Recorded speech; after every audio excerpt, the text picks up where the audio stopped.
parte do nosso Evangelho no Lar, estudo da Roda da Vida. Hoje nós vamos ver aqui no livro do Lama, dentro ainda daquele tema da cultura da paz, um tópico que ele chama as soluções. Vocês lembram que semana passada nós estudamos ou refletimos sobre as dificuldades que existem para que a gente pratique uma cultura de paz no mundo que está hoje com um discurso e uma ação de violência, né, e de grande desarmonia, né? Então nós falamos sobre isso na semana passada, sobre essas dificuldades.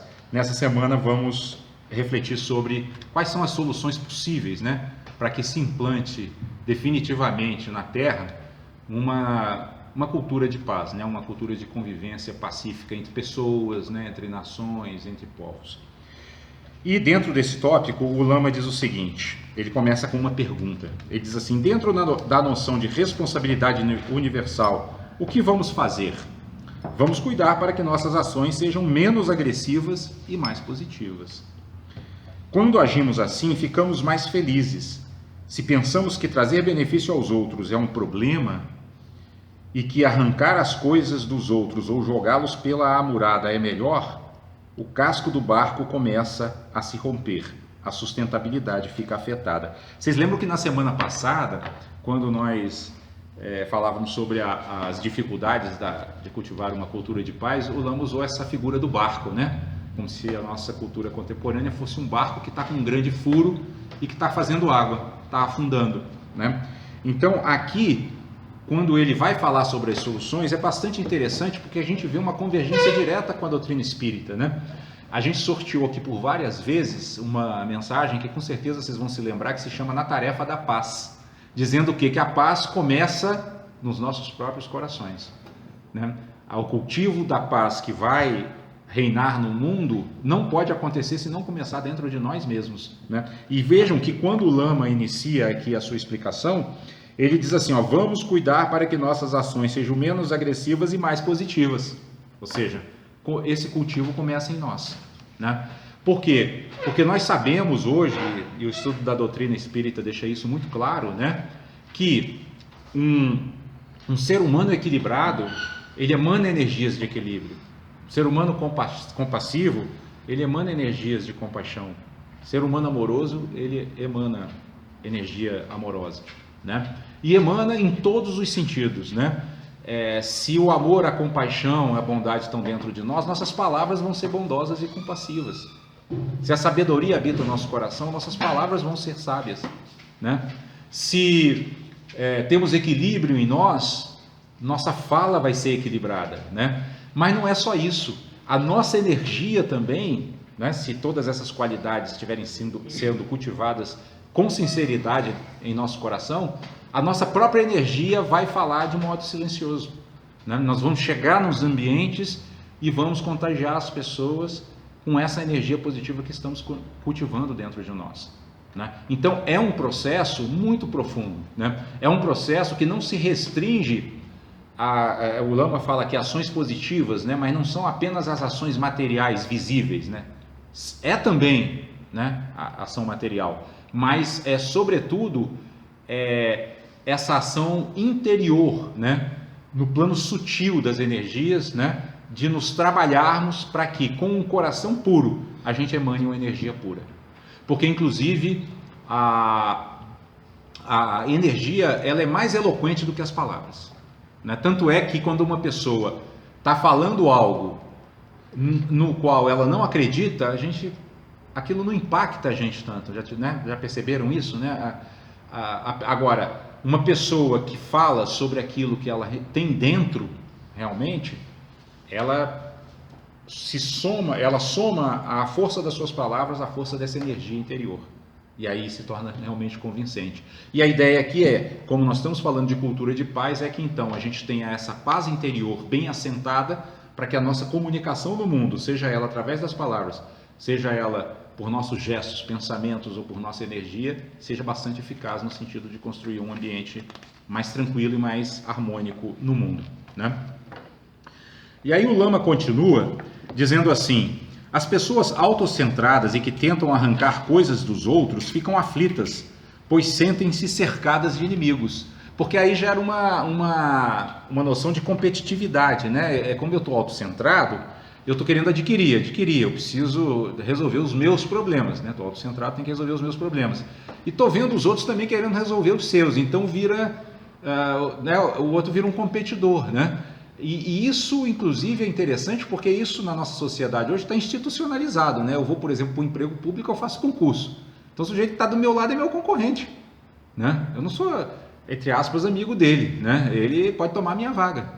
Né? Então, até a estrutura institucional hoje estimula a competição, né? E a competição faz com que o autocentramento aumente, né? Então, é aquela velha história, o autocentramento aumenta esse ambiente de competitivo, né? Onde, como diz o Lama, o outro acaba sendo meu inimigo, né? E, por outro lado, o ambiente, né, já institucionalizado e determinado dessa forma, aumenta o meu autocentramento. Então são duas coisas que se retroalimentam.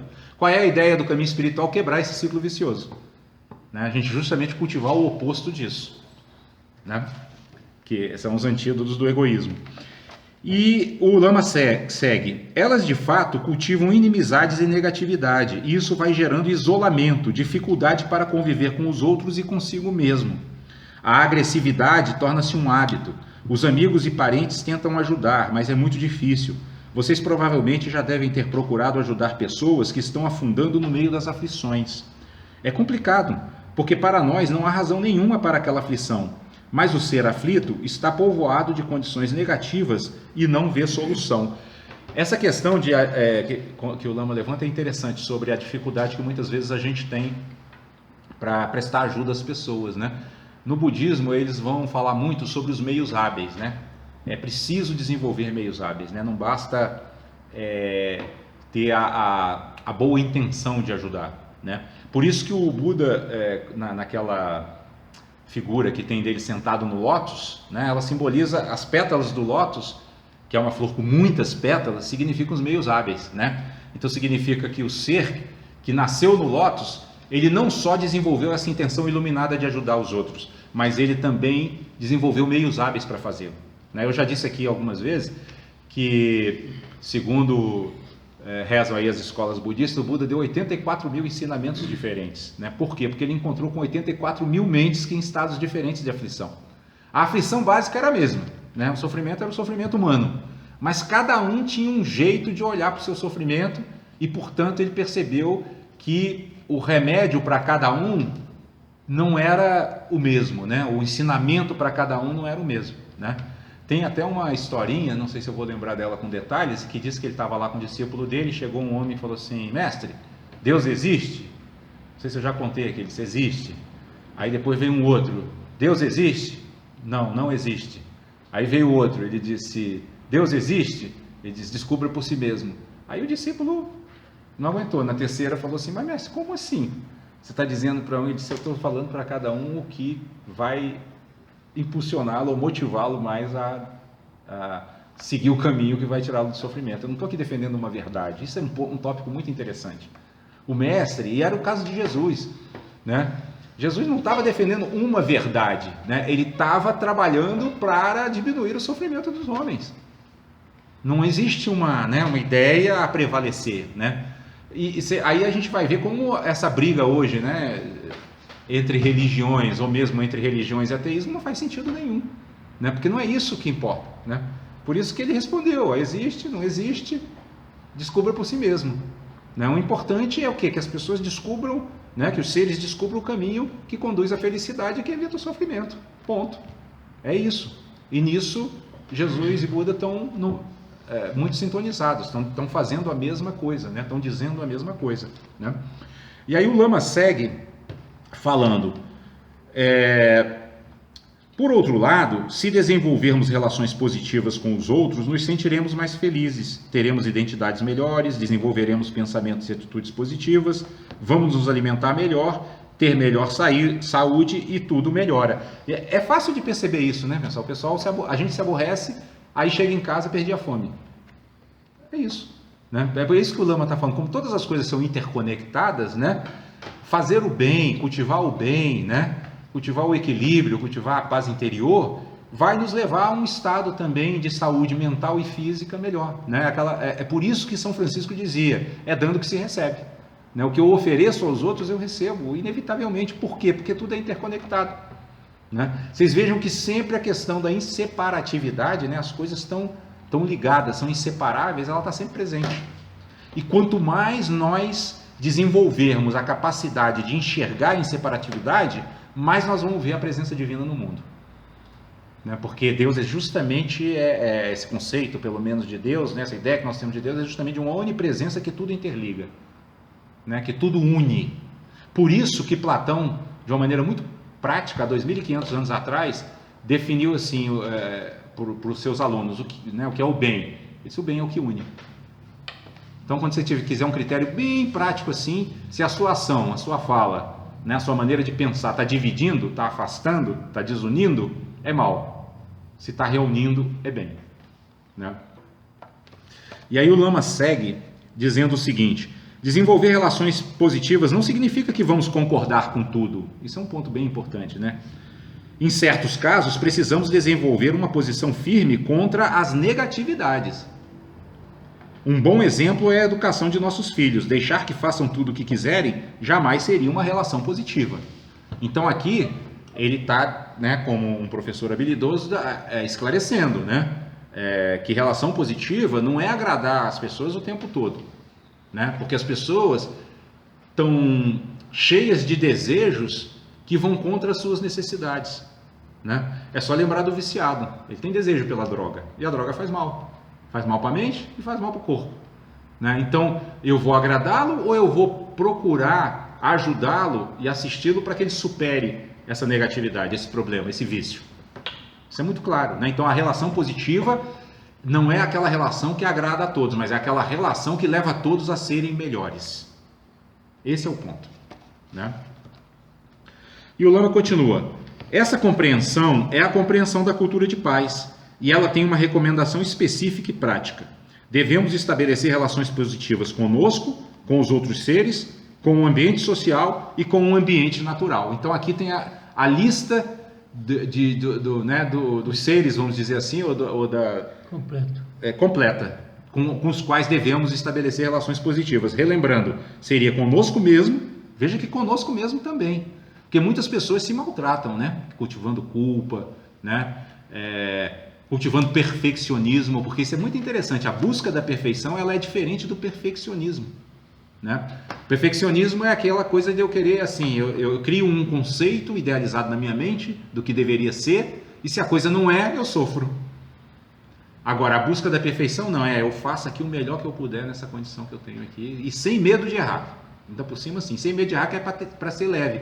Porque é um paradoxo, mas é um paradoxo real. Quanto menos medo de errar eu tiver, menos chance de errar eu vou ter também. É só ver o jogador cobrando pênalti, né? Quando ele vai cobrar pênalti, há um medo de errar. Por quê? Porque teoricamente é o momento mais fácil de fazer um gol, né? Não tem ninguém na frente, só o goleiro, 7 metros e não sei quanto, mais de 7 metros, né? Por 2,44 de altura. Se ele perder, vai ficar mal na fita.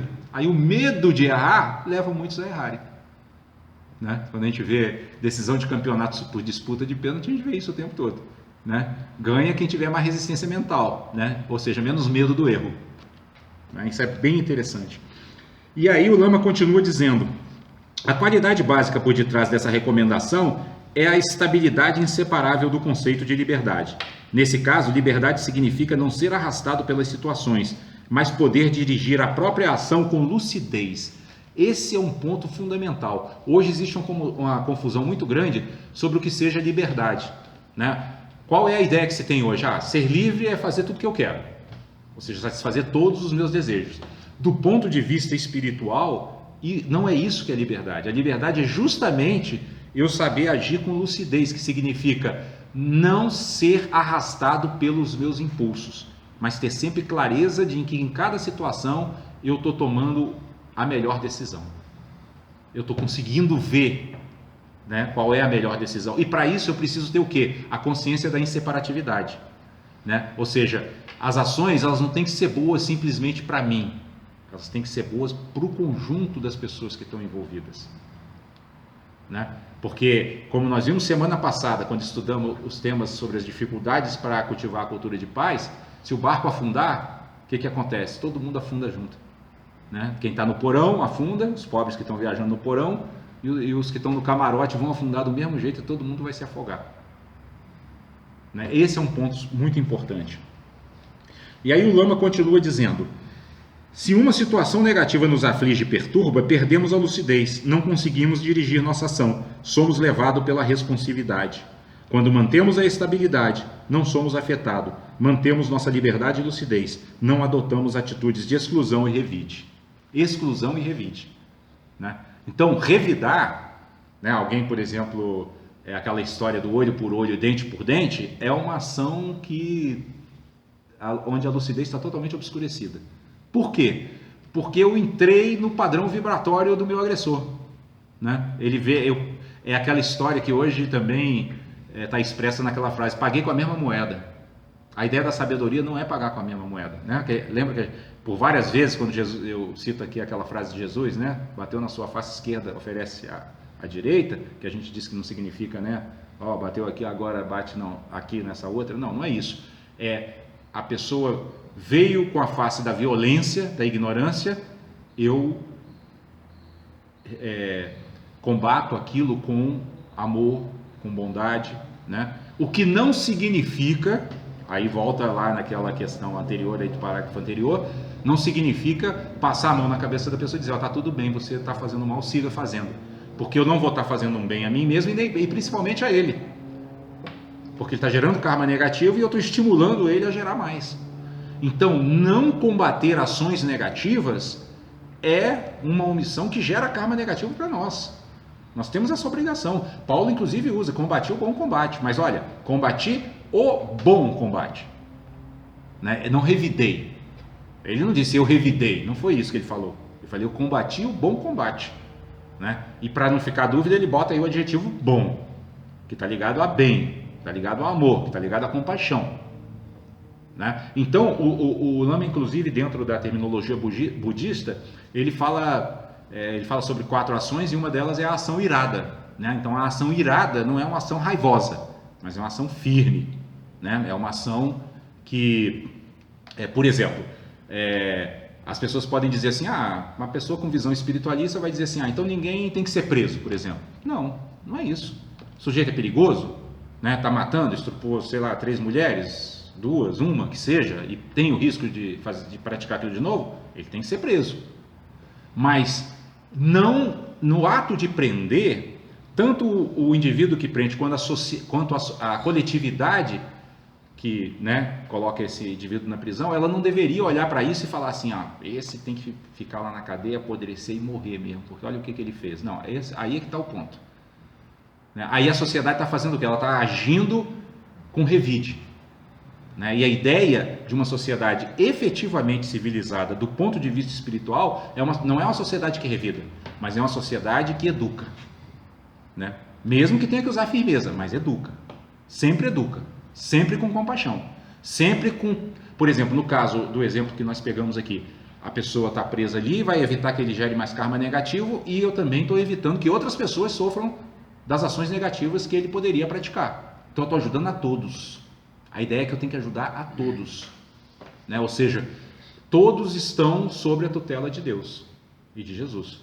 Não é porque o sujeito está no presídio que ele deixou de ser filho de Deus, que ele deixou de ser também uma centelha luminosa que está no mundo encarnado, certo? E o Lama segue dizendo: algumas pessoas conseguem mover-se em meio à negatividade sem atitudes de exclusão e de revide, por terem uma fé profunda, e outras por terem uma lucidez muito grande. O melhor é juntar fé e lucidez. Nesse caso, temos a certeza intuitiva da fé associada ao raciocínio lúcido. Aí há uma ação completa, né? É uma ação que nem é só baseada numa fé, né? Mas também numa visão lúcida, né? Então, o que o Lama está falando aqui? A mesma coisa que Kardec fala, né, na codificação, né? Juntar razão e coração na prática do bem, né? Porque se eu tenho só razão, eu vou agir de uma maneira fria. E se eu tenho só o coração, eu posso ter a boa intenção, mas não fazer o que precisa ser feito porque não estou tendo clareza, Então a união de fé e raciocínio lúcido seria a união ideal. E ele segue dizendo: esse é o conceito de cultura de paz. Poderíamos ensiná-lo aos nossos filhos nas escolas, mas a melhor forma de fazê-lo é viver esse princípio. Eu gosto muito de uma expressão que o Lama usa, que é ensinar pelas costas, né? Significa assim, você está andando no mundo e as pessoas estão observando seu movimento e te seguindo, e com isso você está ensinando eles, porque eles estão vendo que o seu modo de se mover é um modo sábio. E aí eles vão seguindo, isso é que ele chama de ensinar pelas costas. Você não está falando nada, né? Mas a sua própria ação, que é o que Jesus fazia, né? As pessoas iam ali, iam simplesmente seguindo e fazendo tudo aquilo que ele ensinava a fazer com a sua própria ação, com a sua própria prática, certo? E o Lama segue: nosso objetivo é que as pessoas possam refletir sobre isso, que elas percebam que podem se recriar como pessoas melhores, adotando outra maneira de se relacionar consigo mesmas, com os demais seres, com a sociedade e com o ambiente, né? Então todos nós temos isso é que é a verdadeira liberdade. Nós podemos nos reconstruir, né? Como? Reconstruindo nossas relações conosco mesmo, com os outros seres, com a sociedade e com o meio ambiente, né? Isso que vai ser chamado dentro do budismo de uma visão aberta, porque ela está aberta ao novo, né? Aberta a novas possibilidades. E é isso que como nós dissemos inclusive no sábado passado, a base da educação. Porque se nós não pudéssemos nos recriar, como que nós nos auto-educaríamos? Né? Se a nossa condição fosse dada de uma vez por todas, não tem educação, né? A educação é justamente um ato de esperança, né? Eu tenho esperança de que eu posso ser melhor, eu tenho esperança de que o outro pode melhorar, eu tenho esperança de que a sociedade pode melhorar, então eu trabalho pela educação, né? E aí o Lama segue dizendo: vivendo na cultura de paz,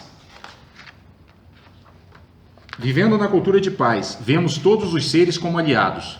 Como nós, eles querem felicidade e não querem sofrimento.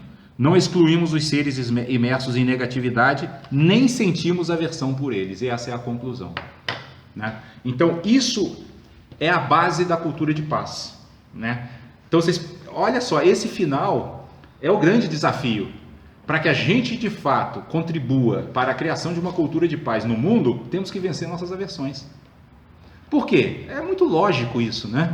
Se eu tenho aversão ao que quer que seja, como que eu vou ter um convívio pacífico com esse ser ou com essa situação a qual eu tenho aversão? Não tem como, né? Então, superar a aversão e, consequentemente, superar o apego, porque eles são duas faces da mesma moeda, né? Por que eu tenho apego por umas coisas e aversão por outras? Porque eu estou autocentrado. Então, aquilo que me auxilia, eu me apego. Aquilo que me prejudica, eu tenho aversão. Então, se eu elimino o autocentramento, que é a raiz da ignorância, se dissolve o apego, se dissolve a aversão, e eu passo a agir com o quê? Com equanimidade. É isso que é agir com equanimidade. Que não é tratar todos da mesma maneira, porque as pessoas são diferentes. Como eu disse aqui agora há pouco, o Buda deu 84 mil ensinamentos diferentes, porque percebeu que as pessoas eram diferentes. Mas para todas elas ele tinha um único objetivo, e aí que está a sua equanimidade: ensiná-las a se libertar do sofrimento, que era o mesmo objetivo de Jesus. Jesus, tanto quando ele estava consolando os aflitos, como quando ele estava num embate com os fariseus, o objetivo dele era o mesmo. Ele queria diminuir o sofrimento daqueles seres com os quais ele estava se relacionando. Já falamos isso aqui várias vezes, né? Mesmo naqueles embates com os fariseus, ele estava usando o que? A compaixão irada, né? Percebendo, para esses seres precisam de uma atitude firme, né? De uma atitude dura, para que eles possam dissolver o orgulho que habita em seu coração e que lhes causa um grande sofrimento.